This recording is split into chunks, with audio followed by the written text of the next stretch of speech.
tenter de retrouver et ranimer les plus vieux cépages. On a la chance d'avoir une grande diversité dans les cépages traditionnels corses, qu'on est en train de se réapproprier, de redécouvrir en fait, dont on redécouvre le potentiel qualitatif et qu'on est en train de replanter dans les vignobles. Alors là, on est dans une parcelle de Vermentine dont on connaît depuis longtemps les qualités, je dirais, puisque le Vermentine est un cépage méditerranéen. Mais c'est vrai que c'est un retour vers ces cépages propres à l'île. Et si les vins de Balagne ont tant de caractère, c'est grâce à leur implantation géographique exceptionnelle. On est vraiment pris entre la montagne, qui est tout près, qui culmine à 2000 mètres, et la proximité de la mer, qui est à 4 km à vol d'oiseau. C'est un peu la caractéristique des vignobles corses, mais je pense qu'en Balagne, c'est l'endroit où c'est le plus marqué, où ce contraste est le plus marqué, je pense. Direction maintenant la cave de Pierre pour une petite dégustation.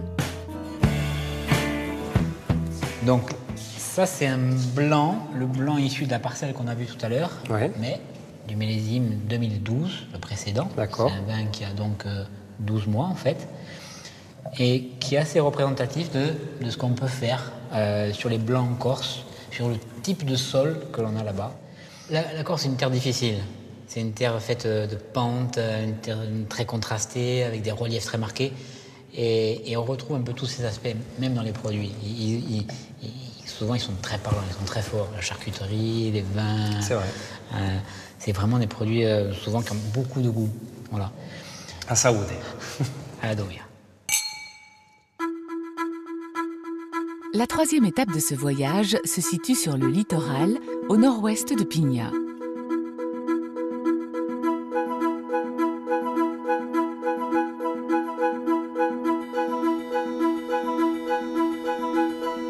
La citadelle de Calvi surplombe l'une des plus somptueuses baies de l'île.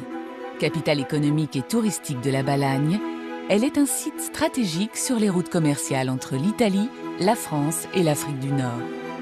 Son histoire est une succession de luttes féroces pour repousser des envahisseurs venus de toutes parts. C'est un autre enfant du pays, Benjamin, qui nous accompagnera lors de cette visite. Et c'est en compagnie de Charles Guglielmi, architecte et historien, que Benjamin souhaite nous faire découvrir la citadelle. Charles, Benjamin, comment ça va? comment vous Bon, là on est dans la citadelle de Calvi. C'est ton domaine de prédilection. Andem. Allez. Pour commencer la visite, les deux amis nous réservent une surprise de taille. Cette forteresse serait le théâtre d'une étonnante énigme historique. Les Corses revendiquent en effet la naissance ici même du plus célèbre des explorateurs. La maison de Christophe Colomb, elle n'est pas facile à trouver tout simplement parce qu'elle est en ruine. Beaucoup de gens passent devant sans la voir parce qu'il ne reste plus que quelques pierres encore debout. Mais nous on va la retrouver par contre. La voici, la maison de Christophe Colomb. On va en faire le tour. Nous les Calvais, on pense que Christophe Colomb est né dans la citadelle de Calvi. Il y a une théorie là-dessus, mais en fait c'est pas la seule théorie au monde. Eh oui, alors aujourd'hui, en fait, deux thèses s'affrontent. Christophe Colomb né à Calvi et Christophe Colomb né à Gênes. Alors Calvi était une cité génoise à l'époque, donc dans les deux cas, Christophe Colomb était bien citoyen génois. Voilà. Et alors qu'est-ce qui va corroborer en fait la thèse de Calvi? Christophe Colomb était issu d'une famille de navigateurs, d'amiraux, dont le fameux amiral Cazeneuve-Coulon, ce qui donne en Corse Casanova Colombe. Oui, puisque c'est un nom francisé ça.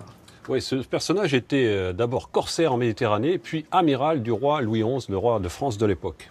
Et alors finalement, pourquoi on pense à Calvi que ce serait cette maison-là précisément qui serait la maison de Christophe Colomb? Alors, il y avait au-dessus de la porte d'entrée un linteau, et sur ce linteau, une inscription gravée. Alors, ce linteau a disparu quand on a détruit la maison, mais on a reproduit l'inscription ici au sol. Donc, sur ce linteau, on voit deux tours génoises, dont l'une est surmontée d'une colombe. Ah, donc d'où le Colombe. Voilà. Au centre, la boussole.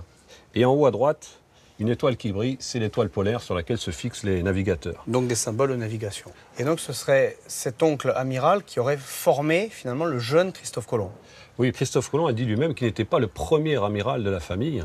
Donc c'est cet oncle qui l'aurait formé, ce qui va dans le sens de la thèse calvaise et qui s'oppose à la thèse génoise, où Christophe Colomb est issu d'une famille très modeste. C'était un jeune homme sans éducation. Vraie ou fausse, l'hypothèse d'un Christophe Colomb calvet fait évidemment la fierté de tous les Corses. Ah, voilà. La vue, elle est quand même pas mal ici. Et oui, on a une belle vue donc, sur la citadelle et on voit comment elle est bâtie, hein, ces remparts qui font 100 mètres de large sur 200 mètres de long. Donc la citadelle fait 2 hectares à l'intérieur.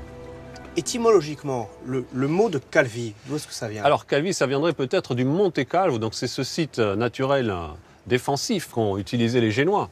C'était le mont Chauve, hein, un roc sans végétation, sur lequel a été bâti un premier fortin donc à la fin du XIIIe siècle. C'est la même étymologie que Calvitie. Mont Chauve, Calvitie, qui explique bien des choses en fait. Voilà. Voilà. Donc le premier fortin, XIIIe siècle, ensuite le palais des gouverneurs génois qui est derrière nous, fin XVe siècle, et les remparts, milieu du XVIe siècle, qui est construit à une époque où eh bien, les attaques sont nombreuses ici sur la Corse. En effet, Romains, Pisans, puis Génois, tous veulent prendre Calvi pour conquérir cette île stratégique. Charles et Benjamin terminent leur visite de la citadelle par un incontournable, le palais des gouverneurs génois. C'est depuis ce bâtiment qu'ils dirigent une grande partie de la Corse à partir du XIIIe siècle. On est au cœur de la citadelle de Calvi, puis on voit un bâtiment qui est plutôt important. Donc j'en déduis qu'il a toujours eu une place stratégique dans l'administration calvaise. Oui, c'est le palais des gouverneurs génois. Voilà. Les Génois qui ont tenu la citadelle de Calvi, mais aussi l'ensemble de la Corse pendant 5 siècles, qui date de la fin du XVe siècle. Donc à l'époque, c'était le siège du pouvoir administratif, le podestat.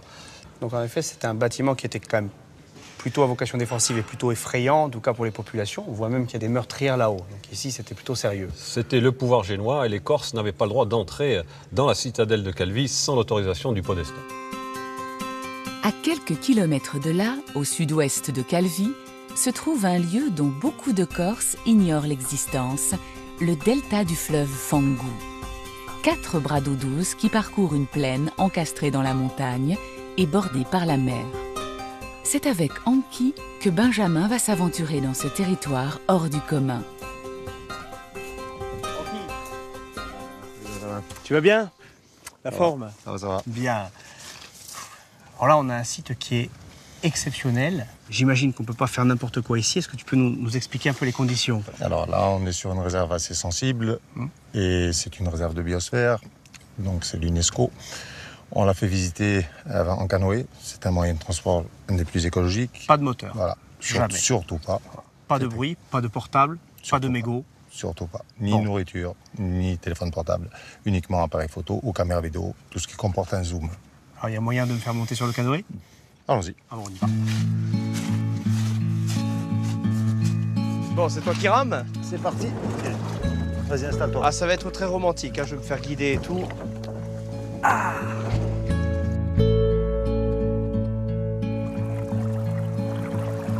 Le prime avant toute chose, c'est vraiment l'ambiance sonore. C'est souvent un petit bruit qui fait tourner la tête et qui fait voir quelque chose. Si on est bruyant, on ne peut pas entendre le bruit, donc on ne tourne pas la tête et on ne voit pas ce qu'il y a. La plupart des gens, même adultes, au sortir de la balade, ils continuent à parler à voix basse, ils sont imprégnés d'une sorte de zen.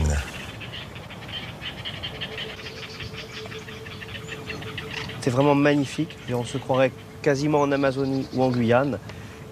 Le grand avantage de la Corse, c'est ça. Des endroits qui sont sauvages, loin des habitations, sans pourtant faire beaucoup de kilomètres. Et la proximité entre la mer et la montagne, immédiatement. Pas le paradis, mais enfin, on n'est pas loin. De nombreuses sources naturelles d'une étonnante clarté jaillissent au fond de ces bras d'eau. Dans ce bras, il y a une résurgence d'eau. C'est l'eau qui remonte de la nappe phréatique et qui coule à cet endroit-là. Ça permet de voir le fond et tous ces végétaux aquatiques de couleur un peu jaune fluo. Ça atteste de la qualité de l'eau. Ah, là, regarde. Hop, Là, il y a... Petit grèbe castagneux. C'est un grèbe castagneux, ça. Et c'est un petit canard plongeur qui a les pattes complètement à l'arrière du corps, qui lui sert plus de propulsion que de pattes réelles. Il est très maladroit quand il est sur le sol, sur la terre.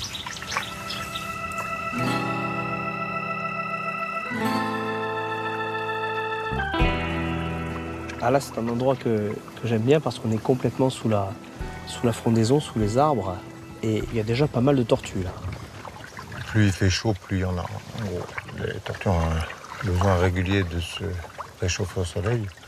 Le delta est assez profond, donc quand elles passent un petit moment au fond, elles baissent rapidement en température. Et c'est le soleil qui aide à leur rééquilibrer la température corporelle.